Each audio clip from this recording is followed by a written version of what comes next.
अगर अदालतों ने भी दबाव में आकर कोई फैसला ले लिया, उनकी याचिका को स्वीकार कर लिया, जो अब सुनने को धीरे धीरे आ रहा है, तो ये भी इस देश का संविधानवादियों के लिए, अम्बेडकरवादियों के लिए और लोकतंत्र पर आस्था रखने वालों के लिए एक बड़ा झटका माना जाएगा। के पकड़ से बाहर आज किसान क्यों धरने पर है?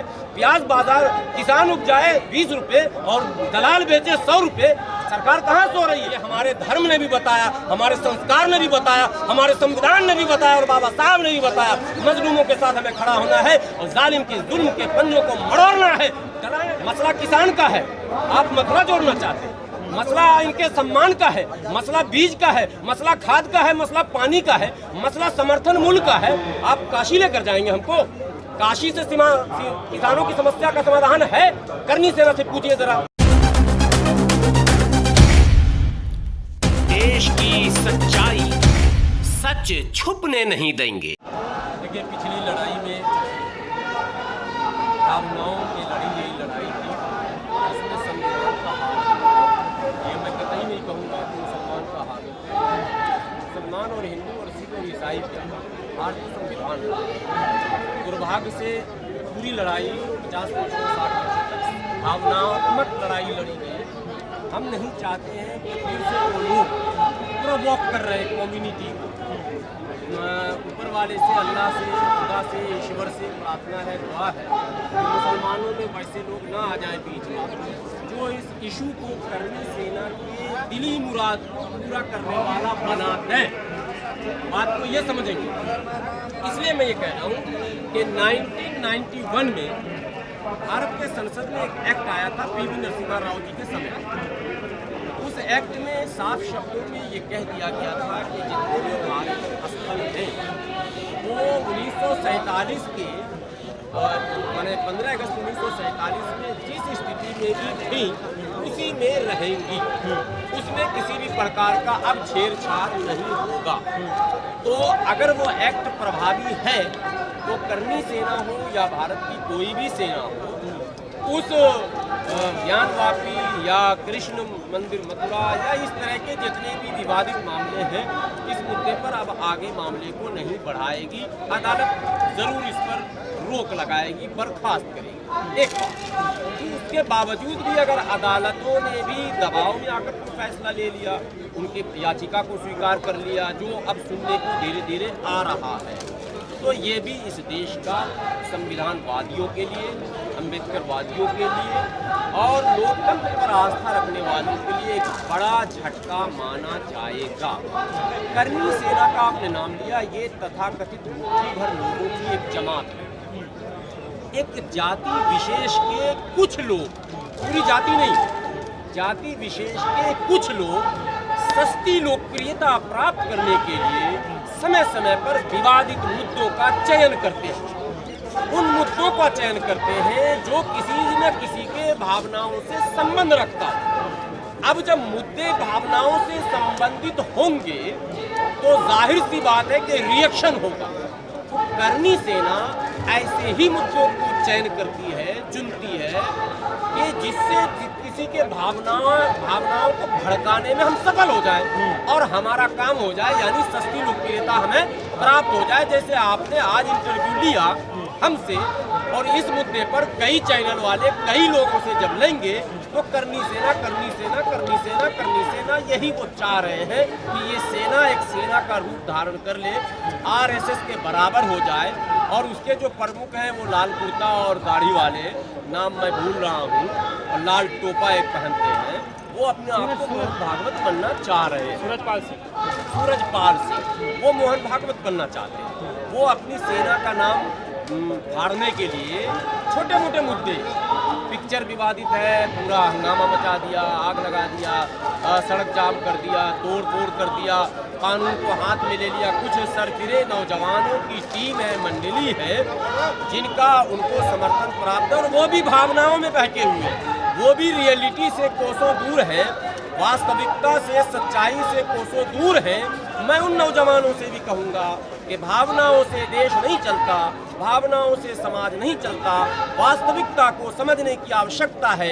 ये देश जिसका नाम भारत है, इसमें असीम संभावनाएं हैं। यहाँ हिंदू, मुस्लिम, सिख, ईसाई, जैन, पारसी, बौद्ध, आस्तिक, नास्तिक सभी लोग रहते हैं। यहाँ हिंदी, उर्दू, फारसी, संस्कृत, अरबी और इंग्लिश और बंगला, तेलुगु, तमिल, कन्नड़, उड़िया, मलयालम, पंजाबी, राजस्थानी, न जाने कश्मीरी, कितनी भाषाओं का संगम, आसामी, बंगला, इतनी भाषाएं, इतने धर्म, इतनी जातियां, अनेकों जातियां और जातियों में उपजातियां, इतने का संगम जिस देश में हो, वहाँ मुट्ठी भर लोग इस देश के इस संस्कृति को, इस देश की इस विरासत को, इस देश की इस ताकत को, इस देश की इस विशेषताओं को, इस देश की इन खूबियों को अगर समाप्त करना चाहेगा, नहीं होगा, नहीं होगा, नहीं होगा।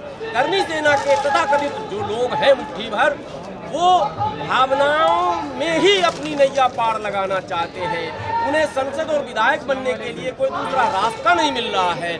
मैं उनसे कहना चाहता हूँ कि यदि आपको संसद और विधायक बनना है, जन सेवा के माध्यम से आए, इंसानों की सेवा करें। आज इंसान की सेवा पर एक बात मैं बता दूँ, मजलूमों की हिमायत में हाथरस की घटना पर जो हाथरस की निर्भया के साथ हुआ, मैंने जब बयान दिया कि गलत हुआ, तो इंडिया टीवी ने उसको न्यूज़ चलाया कि हाथरस में जातीय घृणा फैलाने वाले 8 मौलाना हैं, उसमें मौलाना नंबर 2 हाफिज गुलाम सरवर है। ये न्यूज़ क्लिप में दूंगा, आप अगर मौका मिलेगा तो उसमें आप एडिट करके दे देंगे, दुनिया देखे।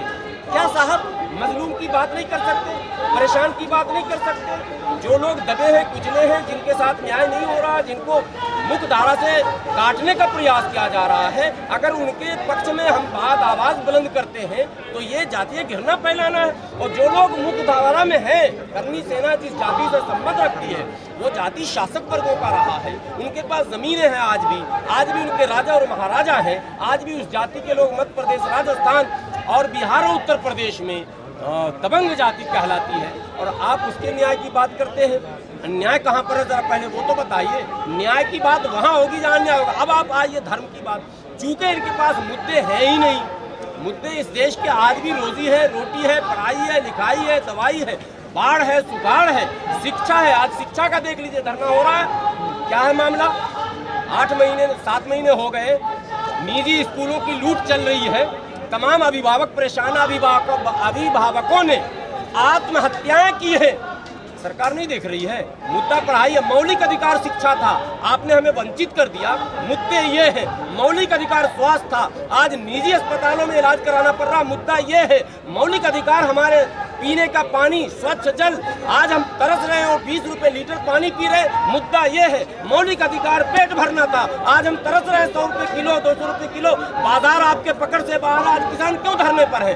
प्याज बाजार किसान उपजाए 20 रुपए और दलाल बेचे 100 रुपए, सरकार कहाँ सो रही है? मुद्दे ये हैं। और आप मुद्दा करेंगे ज्ञानवापी, आप मुद्दा करेंगे कृष्ण जन्मभूमि, आप मुद्दा करेंगे, क्या है मतलब? इसलिए इन मुद्दों से देश को हटना होगा।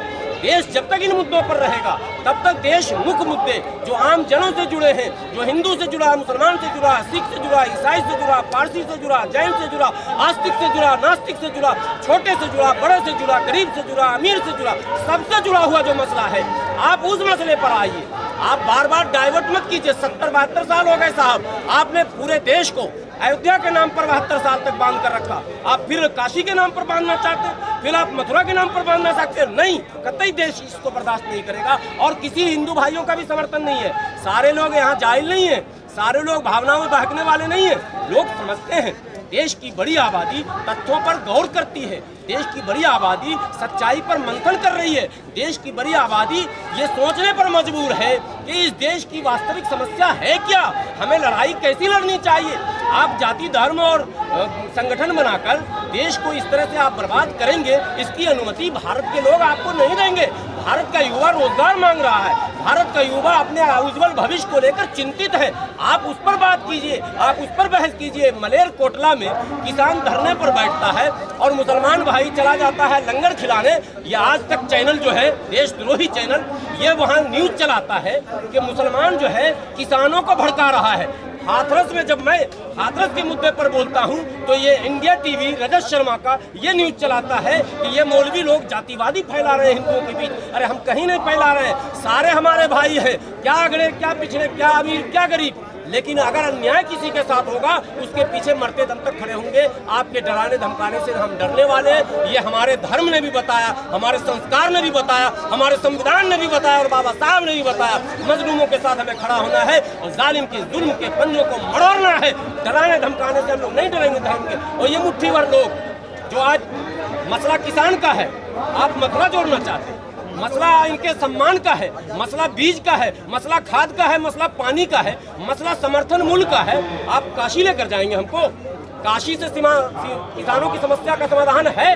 करनी सेना से पूछिए जरा, मैं तो नाम भूल जाता हूँ गोल टोपी वाले का बार बार, जरा हमको याद कराते रहा कीजिए। सूरजपाल सिंह जी, आप बताइए जरा, आपको सांसद बनना है तो आइए ना किसानों की समस्या पर, आइए ना नौजवानों की समस्या पर, आइए ना आप देश की जो समस्याएं मुख्य बाढ़ पर, सुखाड़ पर, किसान मर रहा है, जमीनें फट रही है, आपने वहां तक पानी पहुंचाने का 72 साल में इंतजाम नहीं किया और आप कह रहे हैं चलो काशी। क्या कह रहे हैं कि आजाद कर दिया है, पिछले 70 साल से घुट घुट के जी रहे थे। अच्छा, किस चीज के लिए घुट घुट कर जी रहे थे? आजाद ये हुआ कि प्रत्येक दिन जो है, प्रत्येक मिनट, अब आप बात बता रहा हूँ, दिन नहीं मिनट, हमारी माँ बहनों की इज्जतें लूटी जा रही हैं। आज़ादी ये मिली है कि नौजवान सड़क पर बेरोजगार घूम रहे हैं। आज़ादी ये मिली है कि अभिभावक आत्महत्या कर रहे हैं। आज़ादी ये मिली है कि किसान समर्थन मूल्य न मिलवाने के कारण आत्महत्या कर रहा। ये आज़ादी इसको अगर कहते हैं तो ये आज़ादी नहीं चाहिए, आज़ादी उसको हम कहते हैं। हम आज सेकुलरिज्म और आज़ादी के बीच में जो हमको लपेटा जा रहा, हम इसका बहिष्कार करते हैं। हम आज़ादी उसको मानते हैं जहाँ हिंदू, मुस्लिम, सिख, ईसाई, जैन, पारसी, आस्तिक, नास्तिक, सभी लोग मिलकर जुलकर देश के विषय में सोचें, देश के लिए नीति बनाएं, किसानों के लिए नीति बनाएं, जवानों के लिए नीति बनाएं और सारे धर्मों के लिए नीति बनाएं। ये है असल मुद्दा।